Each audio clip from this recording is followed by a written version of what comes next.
올해 우리 이 교회 표가 복귀가 아닌 복구하는 해라고 그랬습니다. 우리 지난 2년 동안 부흥회를 하지를 못했습니다. 그래서 올해는 저희가 모이는데 그래도 제약이 별로 없기 때문에 부흥회를 하도록 하겠습니다. 3월 2일부터 2, 3, 4, 5 우리 세계로 금단교회 주성민 목사님을 모시고 할 텐데, 여러분 아시다시피 이 젊은 목사님인데 굉장히 하나님께 귀하게 쓰임 받는 분입니다. 이분 모시려면 무척 오래 기다려야 되는데 이 코로나 때문에 저희가 2019년 3월에 이렇게 모시기로 했었는데 그때 코로나 때문에 안 됐지 않습니까? 그래서 미뤄져 가지고 이렇게 이번에 다시 오시게 됐습니다. 그래서 기도하시기 바랍니다. 3월 2일, 3일, 4일, 5일 우리 수요일부터 토요일 저녁까지인데 낮 집회는 없고요. 새벽에 우리 3번, 저녁에 4번 있겠습니다. 우리 뭐 마스크 쓰고 예배 드리니까요. 뭐 크게 지장이 없을 거라고 생각이 되니까 꼭 기도 부탁하겠습니다. 자, 오늘 말씀은 역시 비유 중에 하나가 되겠죠. 여러분 마가복음의 특징은 비유가 많이 있습니다. 오늘 말씀 보기 전에 우리 주님께서는 사랑하는 제자 12를 택하시고 그 다음에 누가 당신의 어머니고 또 누가 당신의 형제고 자매인지에 대해서 말씀해 주셨습니다. 누가 우리 예수님의 어머니고 자매고 형제입니까? 어제 말씀 보게 되면 곧 주의 뜻대로 행하는 자가 형제요 자매요 어머니라고 말을 했습니다. 이 말씀이 여러분과 저에게 시사하는 바는 적지 않습니다. 우리 형제 자매가 주 안에서 우리가 형제 자매라고 그런단 말이에요. 자, 그의 선결 조건이 뭐예요? 바로 말씀에 순종하는 사람들이 형제 자매라는 거예요. 말씀을 따르는 사람들이 바로 하나님의 뜻대로 행하는 자, 하나님의 뜻대로 행하는 자가 자녀가 되는 거예요. 또 우리가 하나님의 뜻대로 행했을 때 아버지라고 부를 수 있는 거예요. 그런 걸 여러분과 제가 항상 하나님의 뜻에 민감한 사람이 돼야 되겠는데, 하나님의 뜻을 가장 확실하게 알 수 있는 게 뭐예요? 하나님 말씀인 거예요. 그래서 오늘도 바로 말씀에 대해서 얘기를 하는데, 바로 결실하는 자라고 하는 그런 내용이 되겠죠. 예수님께서 말씀을 가르치시고 기사도 행하시고 이적도 행하시고 그러니까 많은 사람들이 모여들어요. 그럴 적마다 예수님께서 그들을 가르치시는데 사람들이 너무 많이 있으니까 이제 바다에 떠 있는 배에 올라 앉으시고 바로 그 해변가에 많은 사람들이 이렇게 앉아 있는 거예요. 여러분 되게 이제 해변가로 가보면 이렇게 경사가 있지 않습니까? 그러니까 바다를 향해서 앉게 되면 이렇게 살짝 이렇게 경사가 올라가는 거 에스컬레이션이 되는 거죠. 그래서 이렇게 보게 되면은 바닷가에서 바다에서 배를 두고 다 보이는 거예요. 연상이 되시죠? 그런 세팅이다 이 말이에요. 이때 예수님께서 여러 가지 비유를 가르치셔요. 자, 왜 비유를 말씀하실까? 잘 이해를 못하기 때문에 그러는 거예요. 하늘나라의 비밀을 가진 사람들은 비유로 말하지 않아도 잘 이해할 수 있지만은 하늘나라의 비밀을 아직까지 깨닫지 못한 사람들은 비유로 얘기해 줘야 하는 거예요. 자, 그래서 이제 말씀하시는데 여러 가지 비유 중에 하나를 말씀하시는데 3절입니다. 들어라. 씨 뿌리는 자가 씨를 뿌리러 나간다. 이제 4개의 밭을 얘기할 하나가 더러는 길가에 떨어지고 더러는 흙이 얕은 돌밭에 떨어지고 더러는 가시떨기에 떨어지고 7절이죠. 더러는 좋은 땅에 떨어진다. 이렇게 말씀하시면서 씨앗들이 그렇게 떨어졌는데 4절에 길가에 떨어지니까 그냥 새들이 와서 먹어버렸다. 그러니까 씨가 땅에 이렇게 들어가서 발화되기 전에 땅에 노출에 돼 있는 상황에 그냥 새들이 와서 먹어버렸다. 더러는 흙이 얕은 돌밭에, 그러니까 흙이 얕은 돌밭이니까 그건 괜찮은 거예요. 이 씨앗이 흙 속에 들어갈 수 있는 거예요. 그럼 길가에는 여러분 길은 사람이 늘 밟고 다니니까 이게 딱딱해서 안 들어간다는 얘기예요. 그런데 흙이 얇아서 이제 들어가긴 하는데 이게 흙이 깊질 못해요. 그래서 해가 돋고 나니까 이제 대지가 뜨거워지지 않습니까? 뿌리가 타서 결국은 죽고 말았다. 더러는 떨기나무 있는 것이 가시떨기 있는 곳에 떨어졌는데 거기는 흙도 깊은데 문제는 뭐냐면 이게 발화가 돼서 올라가려고 하는데 너무 가시떨기가 많아가지고 힘을 쓰지 못하는 거예요. 힘을 쓰지 못하는 거예요. 그래서 결실을 못했고 8절에는 이제 좋은 땅에 떨어졌는데 이거는 정말 거침이 없습니다. 그래서 무성해서 결실했는데 30배, 60배, 100배가 됐다. 그렇게 하시면서 귀 있는 자는 들으라. 그런데 이걸 잘 이해를 못해요. 10절 말씀이죠. 예수께서 홀로 계실 때 함께한 사람들이 12제자와 더불어 그 비유들에 대하여 물으니 이제 이걸 잘 이해를 못하는, 이렇게 해줘도 잘 이해를 못하는 거예요. 그러니까 11절에 바로 뭐라고 그러죠? 하나님 나라의 비밀을 너희에게 주었으나 외인에게는 모든 것을 비유로 한다 이 말이에요. 그러면서 외인들, 그들은 눈은 떴으나 하나도 보지 못하고 귀가 열렸으나 한마디도 알아듣지 못하고 돌아서지도 않고 용서받기도 거부한다 하면서 14절에 이제 정확하게 그것이 무슨 뜻인지 해석해 주시는 거예요. 14절입니다. 뿌리는 자는 말씀을 뿌리는 것이다. 그러니까 여러분 씨가 말씀이라는 겁니다. 14절 뿌리는 자는 말씀을 뿌리는 것이라. 15절 말씀이 길가에 뿌려졌다는 것은 이들을 가리킴이니 말씀을 들을 때 사탄이 즉시 와서 그들에게 뿌려진 말씀을 빼앗는 것이요.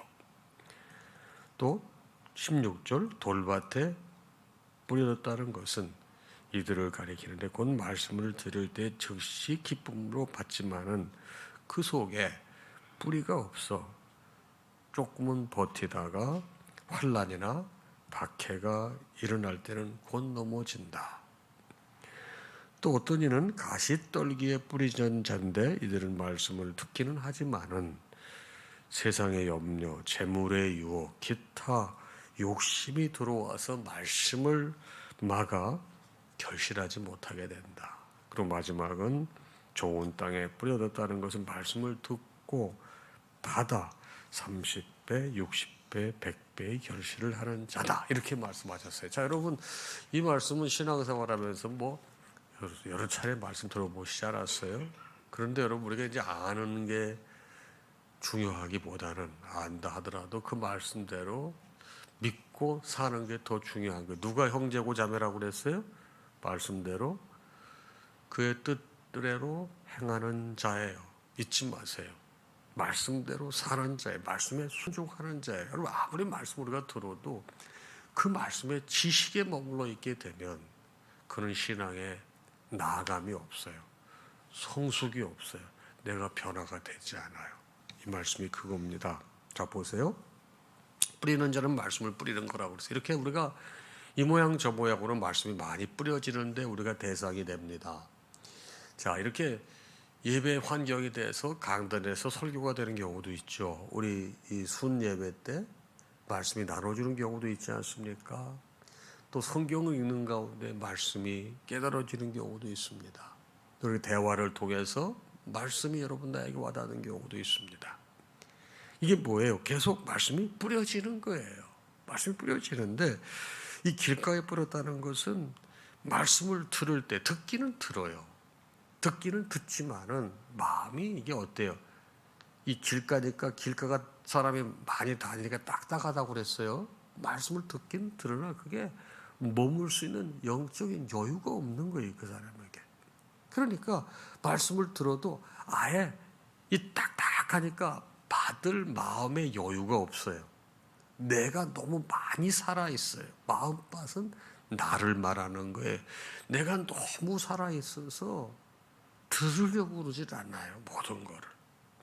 그러면 어떻게 돼요? 바로 그 말씀을 잃어버린다. 이거 누가 와서요? 새가 와서 바로 쪼아버린다는 거예요. 여러분 새는 마귀 사탄의 상징이에요. 마귀와 사탄은 말씀을 즉시 치우려고 하는 거예요. 그래서 이 부분에 우리가 자신을 한번 이렇게 볼 필요가 있어요. 나는 얼마나 내가 마음이 부드러운가, 하나님 말씀에 대해서. 바로 말씀대로 행하는 자가 형제요 자매고 내 부모라고 그랬는데 과연 나는 말씀대로 행하고 있는가? 여러분 누구 다른 사람한테 얘기할 필요 없어요. 여러분 스스로 질문하고 스스로 대답하는 거예요. 내가 말씀대로 행하지 못한다. 그럼 아직 내가 살아있는 거고 온전한 재물이 아니에요. 여러분 산 재물로 나를 드린다. 우리 예배할 때마다 그런 거지 않습니까? 근데 여러분 재물처럼 살아있는 재물이 어디 있어요? 다 여러분 목숨을 끊어서 각을 떠서 여러분 죽은 상태로 여러분 제단에 올려놓는 거 아니에요? 여러분 내가 산 재물이라고 하는 것은 내가 목숨이 살아있어서 호흡은 하지만 여러분 나의 의지가 죽어야 되는 거예요. 내 생각이 죽어야 되는 거예요.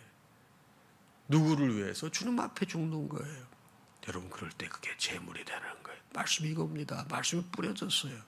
근데 마음이 내가 굳어 있어요. 자존심으로 굳어 있어요. 상처로 굳어 있어요. 억울함으로 굳어 있어요. 배신감으로 굳어 있어요. 그런데 여러분 이런 부정적인 감정들이 나를 위하는 것 같으면 얼마든지 가둬도 되지만은 여러분 그거 아십니까? 이 부정적인 감정들은 나를 해쳐요. 상대방이 나에게 그런 것을 심어놨다 하더라도 그걸 내가 가지고 있으면 그것이 나를 해쳐요. 그 하나님이 기뻐하시잖아요. 그래서 수고하고 무거운 짐진 자들아 다 내게로 오라 이렇게 말씀하시는 거예요. 수고하고 무거운 짐 중에 그런 게 들어가는 겁니다.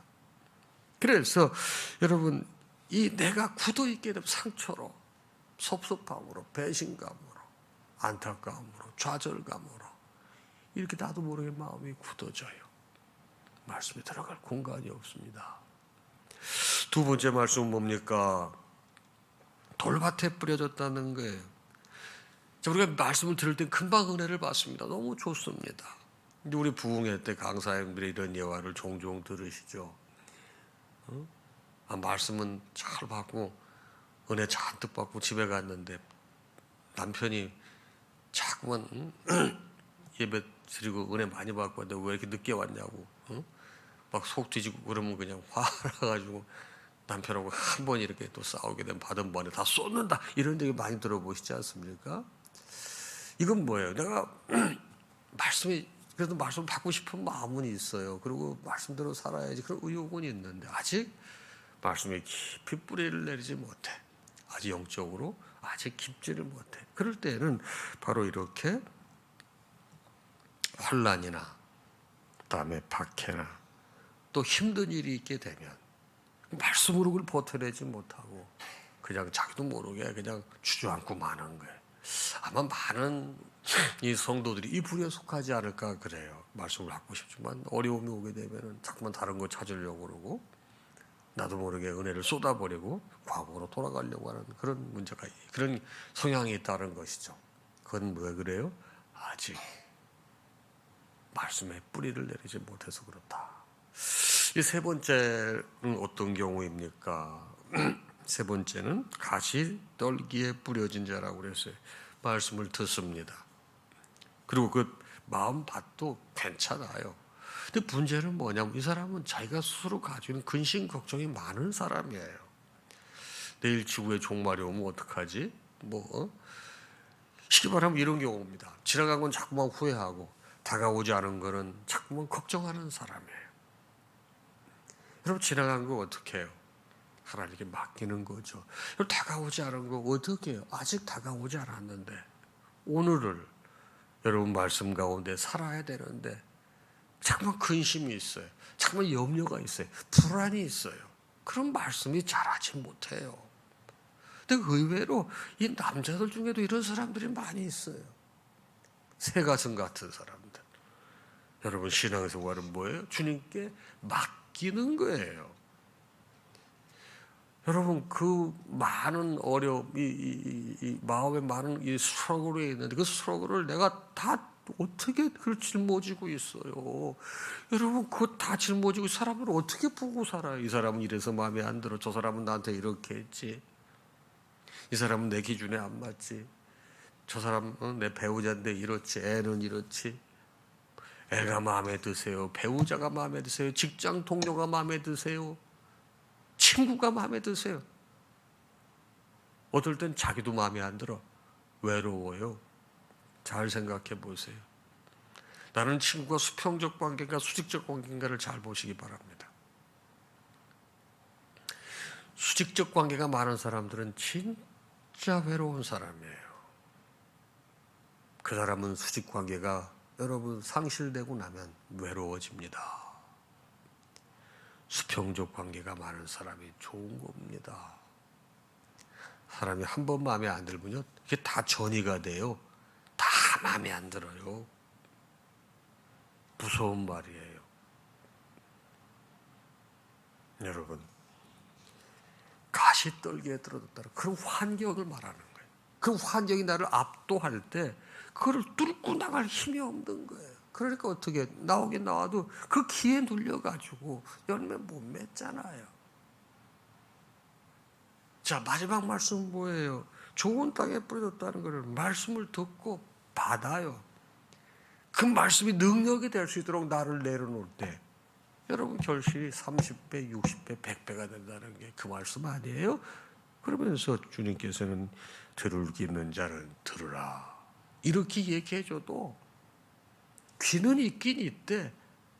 말씀을 듣긴 들어도 돌짝밭, 얕은 밭, 가시떨기, 좋은 밭 이렇게 구분된다는 거예요.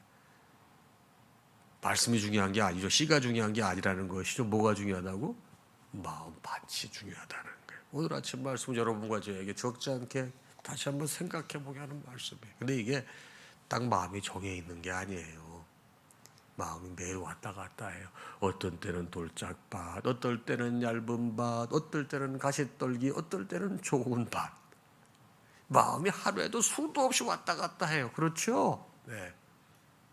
그래서 우리가 기도하는 것, 좋은 밭이 되도록 주님께 나를 자꾸만 드리는 거예요. 자꾸만 주 앞에 말씀 앞에 나를 부복시키는 거예요. 여러분, 거기에 능력이 나타나는 것입니다. 여러분, 하나님은 여러분이 좋은 마음 갖게 처음부터 그렇게 만들어 주셨어요. 그런데 이 땅에 죄가 들어오고 우리 마음이 완악해진 거예요. 그래서 예수가 필요한 거예요. 여러분, 오늘도 예수 한 분으로 만족하셔서 마음이 부드러워지셔서 누구를 만나건 어떤 일을 당하건 영적으로 관대하시고 평안하시고 위로 줄 수 있는 축복의 통로들 되시기를 주님의 이름으로 축원합니다. 찬양하겠습니다.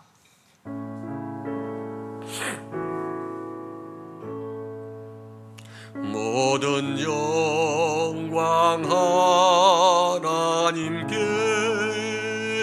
모든 영광 하나님께, 모든 영광 하나님께. 나는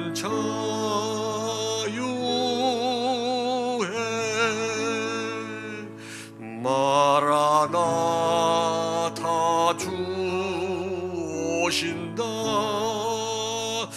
마라나타 주 오신다. 마라나타 주 오신다. 나는